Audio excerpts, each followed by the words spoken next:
Vision boards don't work. Everyone is telling you to create vision boards, but no one is telling you why it doesn't work for you. And you have been sold the lie that if you just put a bunch of pretty pictures on a page, you'll manifest it into existence. And that's just not how it works. But I'm gonna break the spell and explain how vision boards fail when they are too far away from your identity, and what sort of people creating vision boards is actually bad for, because there are some people who should just not be creating it at all. Because I just feel like at this time of year, we are absolutely inundated with vision board reels, New Year's goals, new year, new me, new habits, all these pretty pictures of how well everyone's 2025 went. And I have always been a pretty like anti-aesthetic beige girl and business bro vibe person.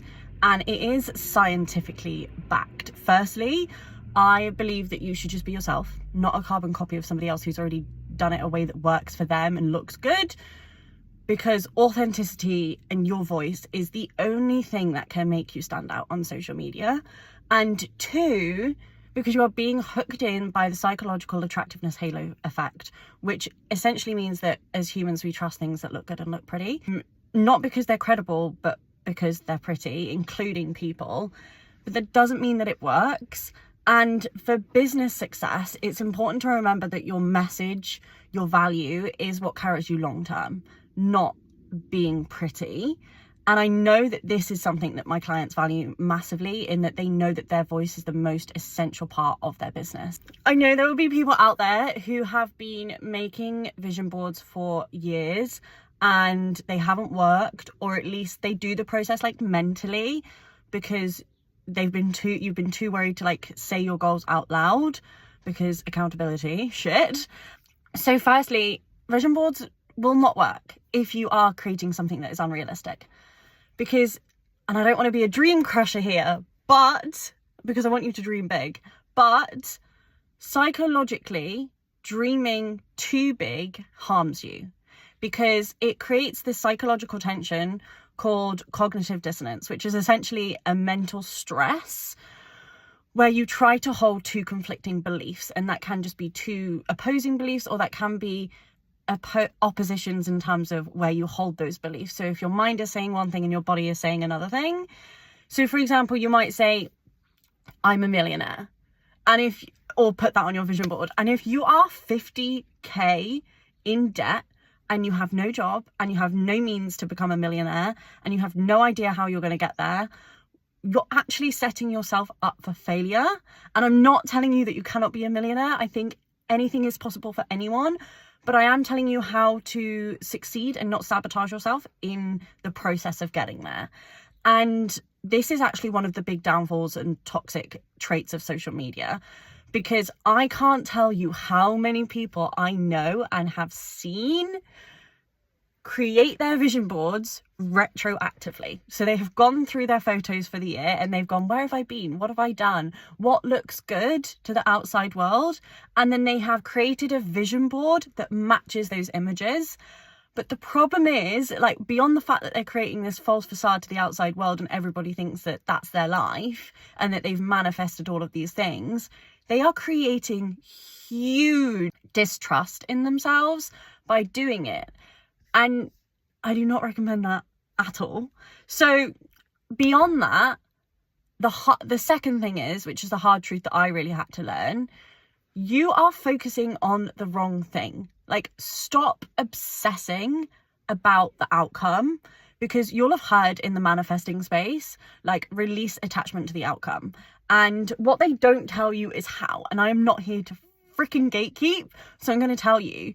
And there's two parts. So the first one is, it's because you are putting insistence on a specific way to get to that outcome, or a specific way to get those results. And as a result, it is creating tunnel vision. So you are only seeing one way to achieve something, and you are only seeing one potential outcome, when there could actually be something that is so much better than that.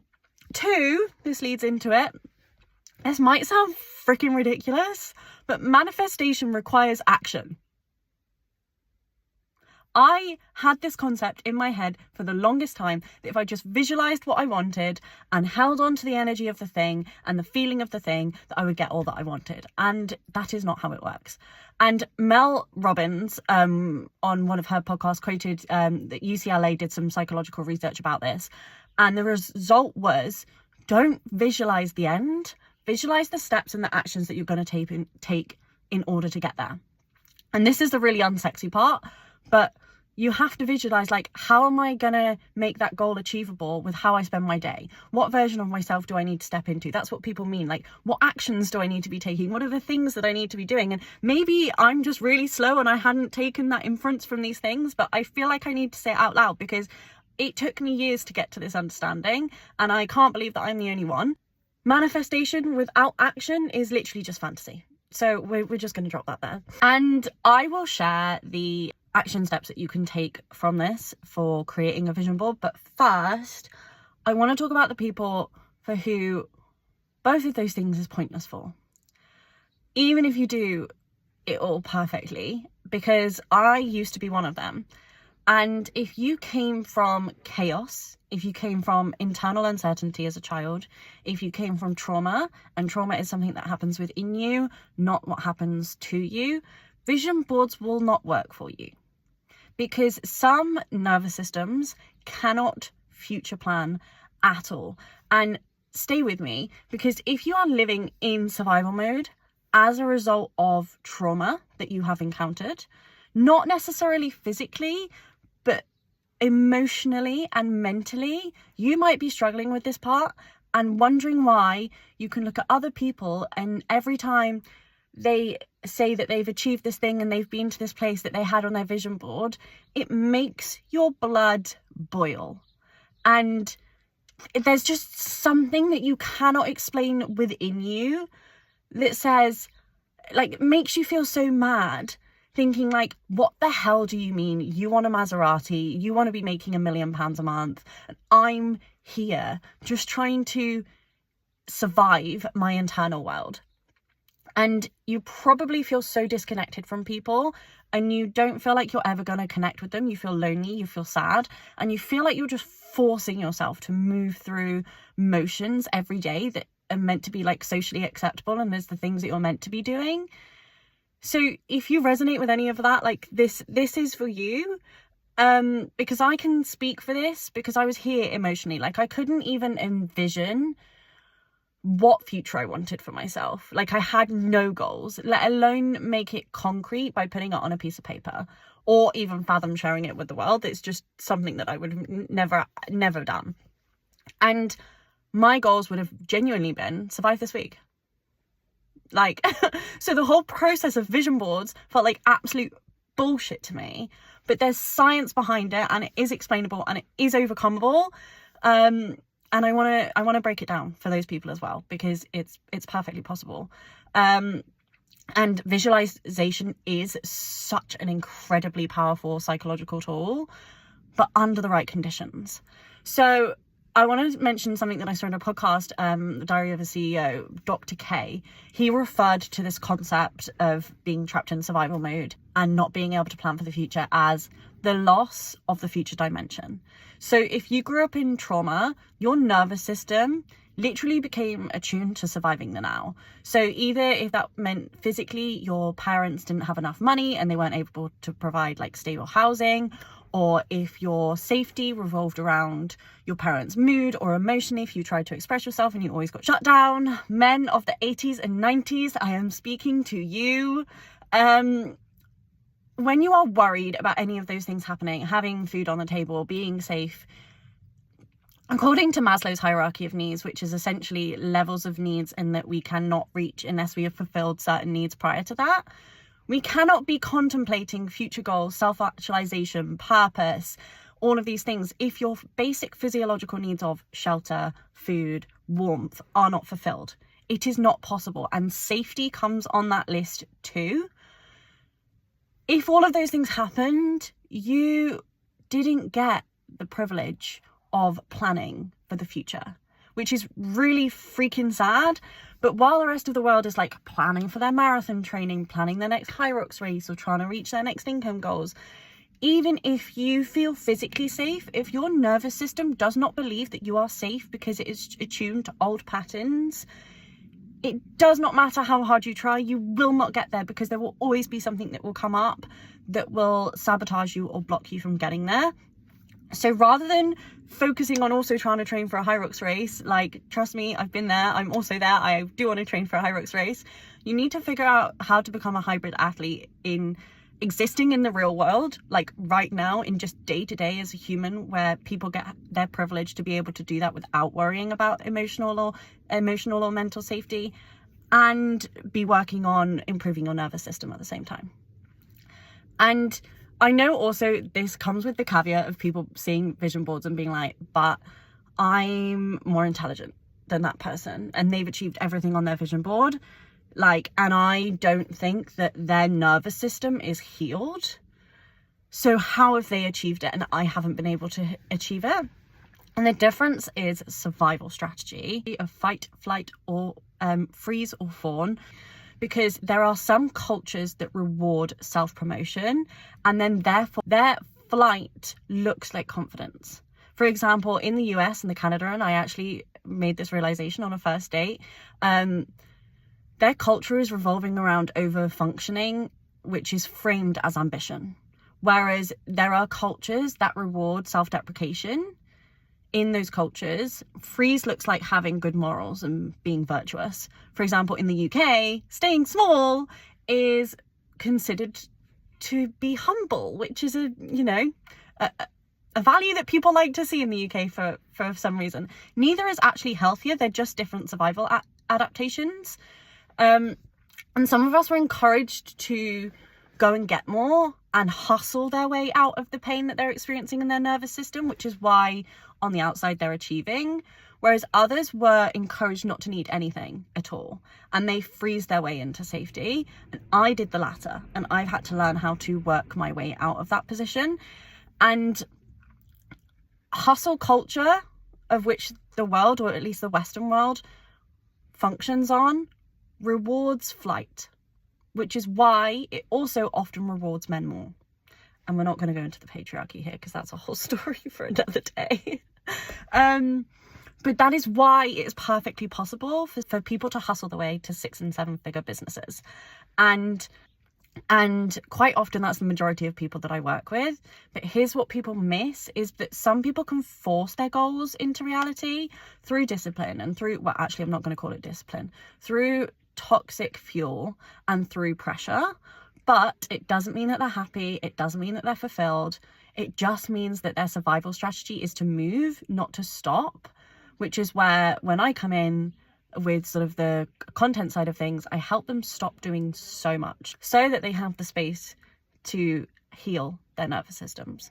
But if you're not one of those people, it's hard because to your nervous system, it risks your attachment, and then therefore it goes against your biology.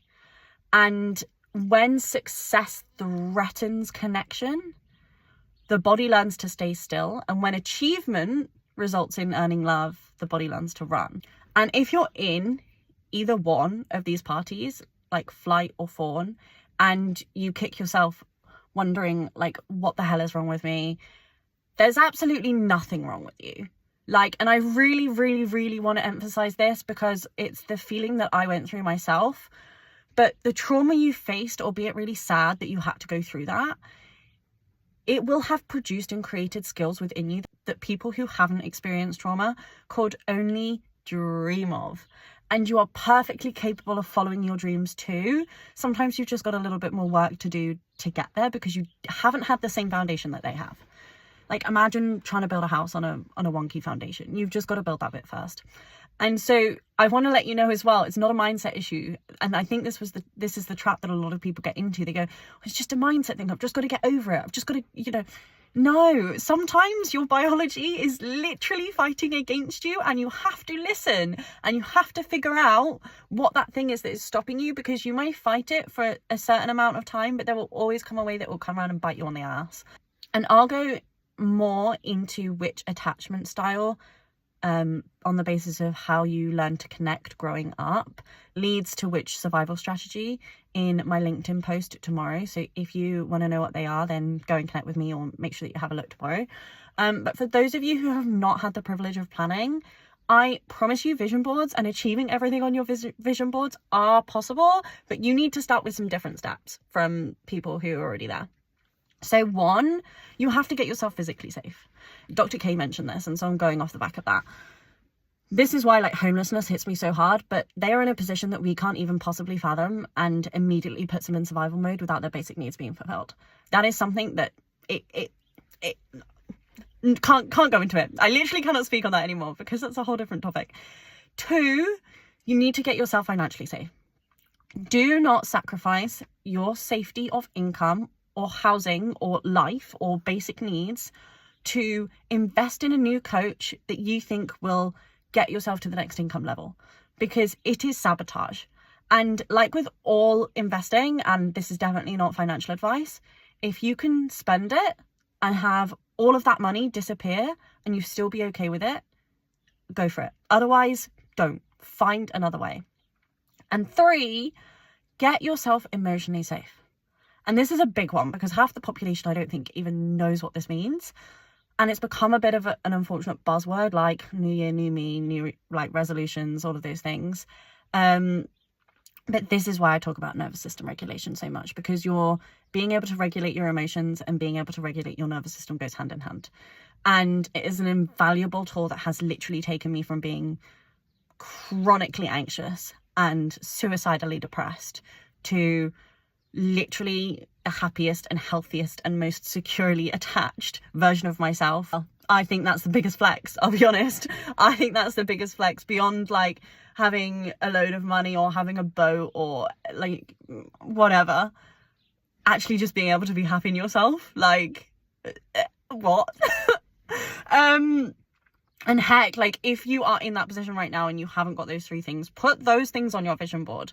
Like make a vision board with actionable steps towards those things as increments towards your goal, right? And for anyone else who's watching this and has the privilege of always having had those things or has already built those things for themselves, like kudos, like good, like honestly, just good for you. So if you have built that foundation, these are the steps for you to actually make your vision boards work. 1, create goals that are achievable, like SMART goals. If you have a background in being a corporate guy or a corporate girl, but in visual format, and stretch yourself. Like if you're, if you want to be a millionaire, you can become a millionaire. But make sure that it's something that you know that you could achieve if you applied yourself to it. Stretch yourself, but make it realistic at the same time. There's a sweet spot between that. And then number 2, don't lie to yourself. Like it sets you up for massive failure and massive distrust, which is why I talk about people preferring for people to do nothing on their social media than to do something that isn't well thought out and planned, because distrust in somebody is almost impossible, if not just takes forever to rebuild, and you don't want to be doing that to yourself. It's okay if you don't achieve your goals, and it's okay if you don't achieve anything on your vision board, if that's the way that the penny falls. In fact, it's probably information and about maybe where you push things too far or where things aren't aligned in your life that you can take then as data and take into your next year of vision boards if you choose to do it again next year. And number 3, focus on the actions and behaviors you need to take to get there. So the outsourcing, the type of person you want, the way you want to feel as a daily action, aka I'm not going to go through stressed and depressed and not be fulfilling my own biological needs. That's something I had to learn last year. Rather than making £1 million, it will take you way further and it will change the external circumstances of your life way faster than you just being like, oh, I'm gonna feel joy. It doesn't work that way. Your actions may have to come from joy, but it does not work that way. And so if vision boards have never worked for you, I just want to remind you that it was never because you were lazy, it's never because you're unmotivated, or necessarily because you're doing it wrong. It's because your nervous system was prioritizing safety over possibility. And the order in which you get to that place of manifesting everything on your vision board matters. First, safety. Second, regulation. And then third, vision. And if you take nothing else from this, please start there and just assess where you are. And if you want help creating that sense of internal safety before you try and build up on top of that, that's what I offer you for free. And I've shared a free starting point below in the caption. So I hope this was helpful. And I'm gonna make this a series. This is gonna be a thing.